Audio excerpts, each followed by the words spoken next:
WKRN News 2.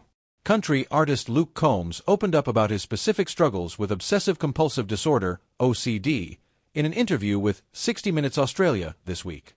Combs, 35, has previously discussed his struggles with a condition he's described as purely obsessional obsessive-compulsive disorder, also sometimes called pure O.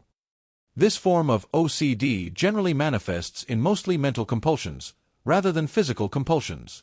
For this reason, mental health authorities, like those with the International OCD Foundation and the Anxiety and Depression Association of America, say the term purely obsessional obsessive-compulsive disorder is an inaccurate description of the condition, as it still manifests in compulsions. Combs, describing his OCD symptoms as being a particularly wicked, said he often battles intrusive thoughts during his flare-ups, but revealed he's gotten better over time. It's thoughts, essentially, that you don't want to have, that you're having, he said during the interview. And then they cause you stress, and then you're stressed out, and then the stress causes you to have more of the thoughts, and you don't understand why you're having them, and you're trying to get rid of them, but trying to get rid of them makes you have more of them, he said. The most anxiety-inducing aspect of the disorder is that the thoughts that Combs obsesses over are usually questions that he can't resolve, he said. They can be, intrusively violent thoughts or thoughts about religion. It focuses on things that don't have an answer, Combs said. It's really questions about who you are as a person that you can't get an answer to. In a 2021 interview with Dan Rather, Combs had said he would also often worry about whether he was going to have a heart attack or a stroke. They're thoughts that I play over and over in my head, he told Rather. But while compulsive thoughts associated with so-called purely obsessional OCD or pure O are indeed real struggles, mental health researchers say these terms are not used by professionals. We know what it means, but we don't use it because it's a misnomer, Stephanie Woodrow, the owner of the National Anxiety and OCD Treatment Center in Washington, D.C., told Nexstar.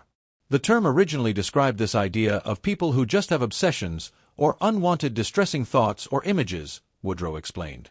And because some people didn't have overt compulsions, they believed that it was just obsessional OCD.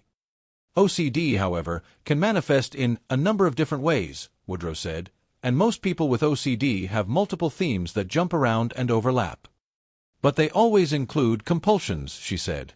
Most people today don't use the term pure O because it does dismiss the fact that people are engaging in compulsions mentally. They are engaging in compulsions, but other people may not notice them, Woodrow said. In any case, Woodrow suggests that OCD sufferers seek treatment from a professional, as symptoms can get significantly worse over time, whatever the terminology. We do often use terms to categorize OCD, but the wonderful thing is that evidence-based treatment works on them all, she said.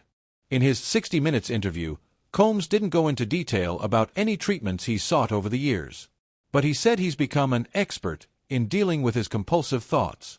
It's learning to just go, doesn't even matter what the thoughts are. Like, I just have to accept that they're happening and then just go, whatever, dude. It's happening, it's whatever, Combs said.